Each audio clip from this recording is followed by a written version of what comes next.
semuanya, perkenalkan nama saya Ilaina Rizka Aulia dari Prodi PGSD dengan NIM 877863279. Hari ini saya akan membawakan sebuah video dengan tema pelajaran dari sejarah Pancasila bagi generasi muda. Saya akan menceritakan kembali sebuah proses lahirnya Pancasila. Video ini saya buat guna memenuhi tugas tutorial online 1 mata kuliah Pancasila. Selamat menyaksikan. Seperti yang teman-teman ketahui, bahwasanya Pancasila yang kita kenal saat ini tidaklah terlahir secara instan, melainkan melalui proses yang sangat panjang dengan penuh gagasan, perdebatan, dan semangat persatuan.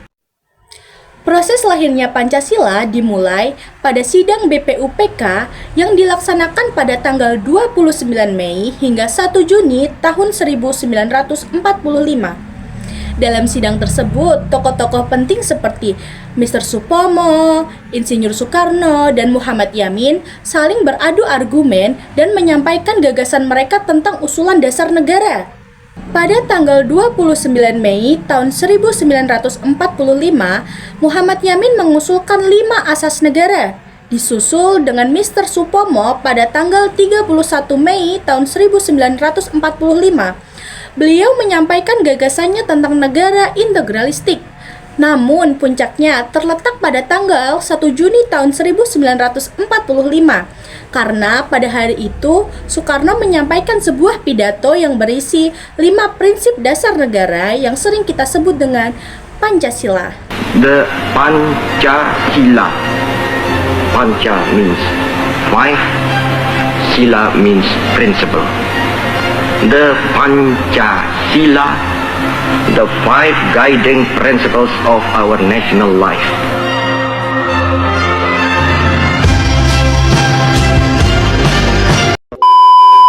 Tak hanya sampai di situ, kemudian dibentuklah sebuah panitia 9 yang bertugas untuk merumuskan dasar negara lebih lanjut. Tepatnya pada tanggal 22 Juni tahun 1945, lahirlah sebuah piagam yang disebut dengan Piagam Jakarta. Piagam Jakarta berisi rumusan awal Pancasila, namun terdapat perbedaan pendapat terutama pada sila pertamanya. Akhirnya setelah Indonesia merdeka, tepatnya pada tanggal 18 Agustus tahun 1945, melalui sidang PPKI, perubahan pada sila pertama dilakukan demi menjaga persatuan dan kesatuan bangsa yang memiliki keberagaman agama dan budaya. Dari proses panjang tersebut, tentu saja terdapat nilai-nilai penting yang bisa kita pelajari. Yang pertama adalah nilai musyawarah, karena setiap keputusan yang diambil dalam proses lahirnya Pancasila tentu saja telah melewati diskusi dan pertimbangan secara bersama. Yang kedua adalah nilai persatuan, karena para tokoh bangsa jelas mengutamakan kepentingan nasional di atas kepentingan pribadi maupun kepentingan golongan. Dan yang terakhir adalah nilai toleransi, karena adanya sikap saling menghargai perbedaan demi mendapatkan kesepakatan bersama. Dari sejarah lahirnya Pancasila, saya belajar bahwa perbedaan pendapat bukanlah menjadi halangan, melainkan menjadi sebuah kekuatan jika disikapi secara bijak dan benar.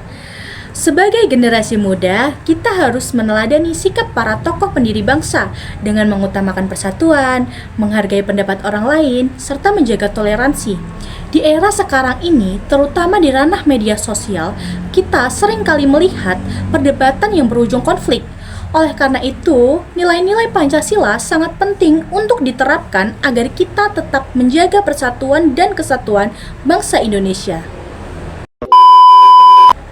Itulah yang dapat saya sampaikan. Saya ucapkan terima kasih. Sampai berjumpa di tugas video selanjutnya. Bye-bye. I just had to let you know you're